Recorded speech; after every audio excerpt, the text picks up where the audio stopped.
जन्मदाता. मे महिना, प्रचंड उन्हाळा, दुपारची वेळ. आबा हॉलमध्ये टीव्ही पाहत होते. तेवढ्यात टेलिफोनची रिंग वाजली. आबांनी फोन उचलला. आबांनी हॅलो म्हणताच तिकडून आवाज आला, आबा कधी येता माझ्याकडे? आबांनी काही बोलण्याच्या आतच, उद्या बस, मी येतोय घ्यायला. आबा काही बोलण्याच्या आतच तिकडून फोन कट झाला. आबा सोफ्यावर बसले. त्यांनी डोक्याला हात लावला. समोर त्यांच्या पत्नी आशाताईंचा फोटो होता. त्यांचं लक्ष फोटोकडे गेलं आणि ते हळूच आवाजात बोलले, हाल करून गेलात ना माझे. दुसऱ्यांचा क्षणी ते सावध झाले. त्यांच्या लक्षात आलं की आपण जायला नाकार दिलं तर मनीष आणि नीता नाराज होतील. मनीष आबाचा लहान मुलगा आणि नीता ही त्यांची सून. मनीष बँकेत अधिकारी होता तर नीता ही गृहिणी होती. मनीष मुंबईला राहत होता. मुंबईच हवामान दमट, ते आबांना सहन होणार नव्हतं. पण आशाताई गेल्यानंतर आबांना जवळचा सहारा नव्हता. आबांना 2 मुली उषा आणि निशा. त्या लग्न होऊन सासरी गेल्या होत्या. आबांनी ची तयारी सुरू केली. आता गेल्यानंतर परत घरी कधीच येणार की नाही याची आबांना खात्री नव्हती. म्हणून त्यांनी गोदरेज कपाटातून पासबुक, आशाताईचे दागिने आणि काही रोकड व आवश्यक कपडे, डायबिटीसच्या गोळ्या, औषध बॅगेमध्ये टाकले. रात्री गावात राहणाऱ्या लहान भावाकडे दत्ताकडे ते जेवायला गेले. आबांनी दत्ताला सांगितलं की मी जाऊन येतो लवकरच मनीषकडून. दत्तांनी पण होकार दिला. आबा घरी आल्यानंतर पाणी पिऊन झोपले. सकाळी 5 वाजताच ते उठले. त्यांनी आवरलं, घराला कुलूप लावले. आशाताईच्या फोटोकडे पाहून ते बोलले, येतो, सांभाळा घर. डोळ्यातलं पाणी टिपत ते रस्त्याच्या कडेला आले. रिक्षात बसून बसस्थानकावर आले. मुंबईला जाणारी बस लागलीच होती. आबा खिडकीजवळच्या जागेवर बसले. मध्ये बस थांबल्यानंतर एका ठिकाणी त्यांनी नाश्ता केला. 8 तासांचा प्रवासानंतर ते मुंबईला पोहोचले. उतरल्यानंतर ते रिक्षाने मनीषच्या घरी पोहोचले. मनीष व नीताने त्यांचं जोरात स्वागत केलं. आबांचं जेवण झाल्यानंतर ते विश्रांतीसाठी गेस्ट रूममध्ये गेले. आशाताई गेल्यानंतर आबा प्रथमच मनीषकडे आले होते. विश्रांती झाल्यावर नीताने त्यांना चहा दिला. चहा घेतल्यानंतर ते खाली गार्डनमध्ये फिरायला गेले.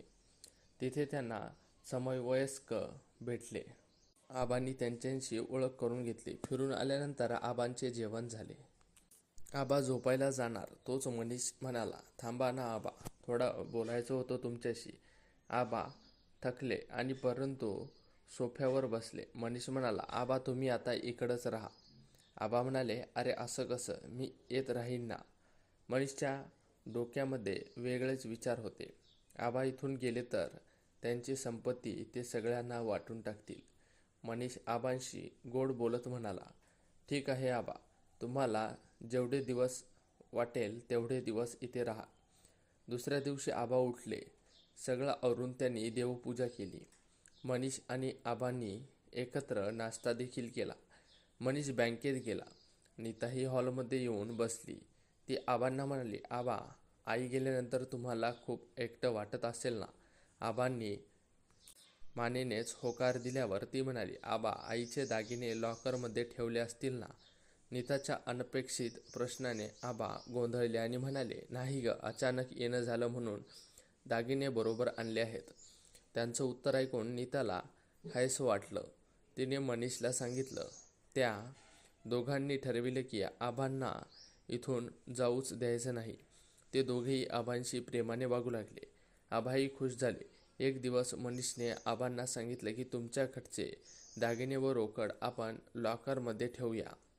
आबांनी सर्व रोकड आणि दागिने पासबुक मनीषजवळ दिले. आबाजवळ फक्त त्या महिन्याची आलेली पेन्शन शिल्लक होती. आबांना मुंबईला येऊन महिना झाला होता. त्यांच्या घरची आठवण यायला लागलेली होती. एक दिवस अचानक आबांना पोटात दुखल्याच्या निमित्ताने झाले. मनीषने त्यांना हॉस्पिटलमध्ये दाखल देखील केले. डॉक्टरांनी लहान आतड्यांमध्ये सूज असल्याचे सांगितले. सूज कमी होईपर्यंत आबांना हॉस्पिटलमध्येच राहावं लागत होतं. त्याच दरम्यान मुंबईमध्ये पाऊस सुरू होता. मनीषचं घर हॉस्पिटलपासून लांब होतं. त्यांची धावपळ होऊ लागली. पावसाचा जोर वाढू लागला तसतसं त्याला हॉस्पिटलमध्ये जाणं जमलं नाही. नीता प्रेग्नंट असल्याने तिला डॉक्टरांनी जास्त हालचाल न करण्याचा सल्ला दिलेला होता. इकडे आबांचे हाल व्हायला सुरुवात झाली. त्यांना वेळेवर खायला मिळेना. तेथील नर्सच्या लक्षात आले की आबाजवळ कोणीच नाही. त्या नर्सनेच मग आबांना चहा ब्रेड द्यायला सुरुवात केली. पण आबांचे डोळे सतत दाराकडे लागून राहिले. त्यांना वाटत होतं की मनीष येईल आणि आपल्याला घरी घेऊन जाईल. आबांना हॉस्पिटलमध्ये 15 दिवस झाले तरीही मनीष तिकडे फिरकला नाही. खाणे कमी झाल्यामुळे आबांची तब्येत अशक्त झाली होती. बेडवरच असल्याने आंघोळ नाही, दाढी वाढलेली आणि अंगावर जुनेच कपडे, अशा अवस्थेमध्ये आबा होते. यांच्या डोक्यामध्ये विचार चालू होता की आपण आपल्या जवळची सगळी रोकड दागिने मनीषला देऊन टाकले आणि आता आपला लाडका मुलगा, ज्यांच्यावर आपण जीवापाड प्रेम केलं, तो हॉस्पिटलमध्ये यायलाही तयार नाही. अशक्तपणामुळे आबा बेशुद्ध होऊ लागले. जेव्हा ते शुद्धीवर येत होते तेव्हा नर्स त्यांना चहा पाणी पाजत. एक दिवस संध्याकाळी मनीष हॉस्पिटलमध्ये आला. आबांना ते जाणवलं. आबांच्या डोळ्यातून झरझर अश्रू वाहू लागले. त्यांनी हातानेच मनीषला खुणावलं, जणू ते सांगत होते की मला घरी घेऊन चल. मनीषने फक्त त्यांना मान हलवून होकार दिला आणि तो तिथून निघून गेला. आबांना पाहायला उषा आणि निशा आल्या, पण आबा व्यवस्थित आहेत असे म्हणून त्यांनी त्यांना निरोप दिला.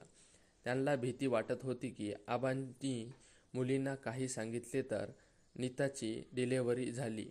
इकडे महिन्यापासून हॉस्पिटलमध्ये दाखल झालेल्या आबांची तब्येत अधिकच बिघडली. ते कोणाला ओळखतही नव्हते. नीताला डिलेव्हरीचा खूप त्रास झाला. तिला गोंडस मुलगा झाला. मनीष तिच्याजवळ आला. तिच्या डोळ्यातून अश्रू वाहू लागले. मनीषने तिला विचारताच ती म्हणाली, आपले आबा कुठं आहेत? मनीष भानावर आला. तो हॉस्पिटलमध्ये पोहोचला. आबांच्या अंगावर पांढरे कपडे पांघरून टाकलेलं होतं. जन्मदात्याला पाहून मनीष ढसाढसा रडू लागला. त्यांच्या डोळ्यातून पश्चातापाचे अश्रू ओघळत होते. आणि अशाच प्रकारे आजची आपली ही कथा इथे समाप्त होते. ही कथा तुम्हाला आवडली असेल तर आपल्या चॅनेलला नक्की सबस्क्राईब करा. धन्यवाद.